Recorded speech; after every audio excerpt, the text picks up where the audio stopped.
E3 Live continues here at GameSpot's live stage on the show floor of E3. And, you know, video games are often about being the hero, and no hero more iconic than Spider-Man. Here with me, Dee Brown, studio head, and Gerard Lainie, creative director at Beenox, here to talk about Spider-Man: Edge of Time. Gentlemen, welcome to the stage. Thank you. Thank you. We're really excited to have you here. Spider-Man, huge hero, great game star and through many video games, and the latest Edge of Time. Give us an overview of what's up for the web slinger. Well, this time around, we've been Beenox has been known so far for delivering really fresh experience in the Spider-Man world. We did that with Shared Dimensions, and this time around with Edge of Time, we want to deliver the most amazing, the greatest Spider-Man story ever told in a video game. That's ambitious. Yeah, it is. It is. But I mean, we didn't take this lightly. We actually hired Peter David.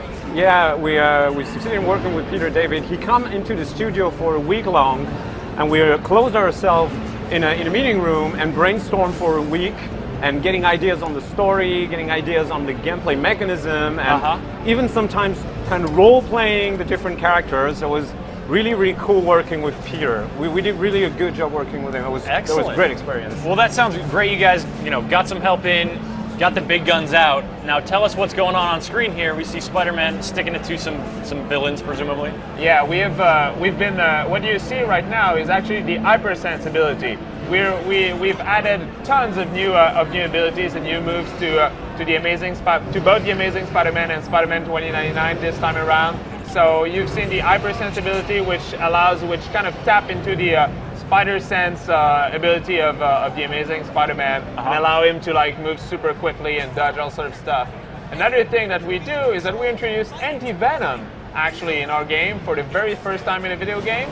So Anti-Venom, also known as Eddie Brock, who was Venom in the past, but actually got reformed and is now a good guy. But there's an evil scientist named Walker Sloan that traveled back in time and actually took control of Anti-Venom and sent him after the Amazing Spider-Man, which will eventually lead to his death. Time-traveling evil scientists. Yeah. Curse you. All right, so you mentioned, we're seeing Amazing in action. 2099 is also playable. Yeah. So are we, we're switching between the two time periods here? Yeah, exactly. What's happening is that when Walker Sloan travels back into the past, what happens is that actually there's a series of events that's unfold and that leads to the death of the Amazing Spider-Man. So Miguel O'Hara, who is Spider-Man 2099, actually witnesses that, and he's the only one that understands what's going on, and he enters in contact with the Amazing Spider-Man across time, and they have to work together in order to save the Amazing Spider-Man and restore the timeline. So what is really cool is that we have those two storylines evolving in parallel, actually. So we have all these moments where you are playing one Spider-Man, but you can actually see what the other is doing, and you can save him. Yeah. So the Spider-Man from the past is actively affecting what's happening from Spider-Man in the Exactly. future. This is what we call the causes and effect gameplay. When you're in the past playing as Amazing, you're changing things that will directly affect Spider-Man 2099 universe, and thanks to the PIP, you can actually see how it affects him and how can you modify things. Here, the player needs to recontain those containers and to put them on the safety places so they will never explode. And so Miguel O'Hara, Spider-Man 2099, will never get attacked by the aggressor. And you can see, 2099 having a bad time of it in the bottom right corner, and so Amazing is going to try to contain it by taking care of this. It's actually really cool because we have a lot of narrative moments like that in the game. Yeah, exactly. You can see that you just save a radio. You did one, but there are two more left. Yeah, exactly. And it's really, we have this sense of urgency that we have in the game that we always want to push the action forward. So it's really a race across time that they have to do together. So obviously we have moments really high-paced like this one where there's a wall of fire that moves and that you have to be faster than this one. But we have also tons of other unexpected stuff happening in the game. So For example, sometimes you will be playing as Spider-Man 2099 and you will be entering a room that appears as quiet, but then all of a sudden, because Amazing actually... Oh, here we go, get that mic back. Because Amazing did something in the past, it will actually change the whole topology, or it will actually bring some new enemies because of what Amazing is doing in its proper timeline. Oh, so bring some new enemies. The changes aren't always good. No, you're right. Yeah. So this is the both way that you can appreciate or not the time changes. You know, you can actually change things and see in the future how it happens, but you can also be a complete victim of all those changes because of what Amazing doing before. Now, with all this sort of throughout time change happening, are there actually different points in the story where it can go different ways from the player's perspective? Well, we really wanted to have a very tight narrative and very intense story experience. So right now, all those cause and effect moments are really to support that one main story thread that we wanted to develop. I mean, there are a lot of very important elements that happens in the story, and we really wanted to deliver that experience to the players. So. And speaking of story, we've got a question coming in from Henrik in Norway, wondering if you is the story taken from any Spider-Man comic adventures, or is it just, or what inspiration have you derived from Spider-Man's comic book? There's a couple of comics, yes, that have been already treating the fact that Spider-Man was working with Spider-Man 2099, you know, and we definitely get inspired by those. But as at Beenox, we're all huge fans of Spider-Man. We like being inspired by all those comics, and we're still always challenging ourselves in order to push the DNA of Spider-Man in all our games. Cool, yeah, and Spider-Man showing his international appeal in the questions we're getting. Folks, remember, you can send us live questions. Just use the Ask Us a Question button on the page there. Baz from Cheshire, England, wonders about villains. You know, we talk anti-Venom has been co-opted by the scientists. Yeah. He's kind of a bad guy you're contending with, but one of the great aspects of Spider-Man universe is all the villains you can encounter. Can you give us a hint of anyone else we might see in Edge of Time?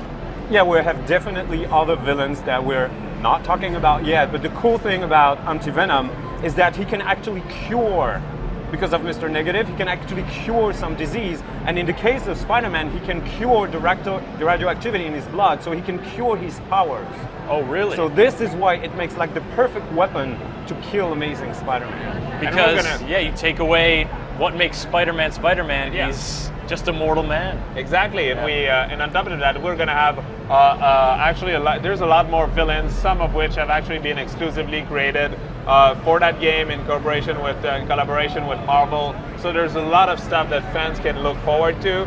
We're gonna talk a lot more about that probably at Comic-Con, and we're gonna be all the way through release. Well, of course, Comic-Con's a great place to talk about gameplay villains. Of course, yeah. We hope you guys will come by our show there, because we're gonna be there too. What we can see here is that Spider-Man 2099 is using the chronal energy.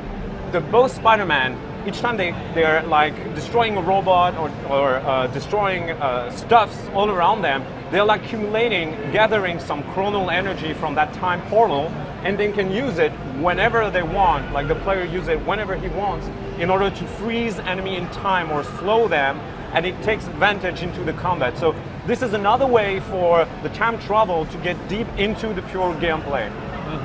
Oh look, for example, now we have one of those moments where you enter a room and all of a sudden the entire floor just disappears before you, and there's this security that gets raised. So and that's one of the maybe not so positive effects caused by Amazing. Yeah, exactly. One of the things that you're going to see actually right now is a sequence in the game where you finally get to meet with Eddie Brock, and let's take a look for a second on how that's turning out for him.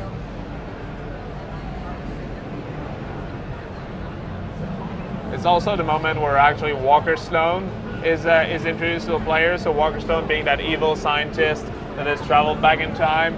So there's this dialogue between the two characters, and there's this huge fight between Anti-Venom and the Amazing Spider-Man, and things are not going to go too well for our beloved hero.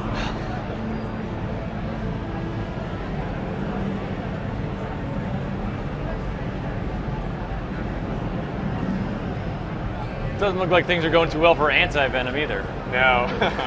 He's under Sloan control. Yeah.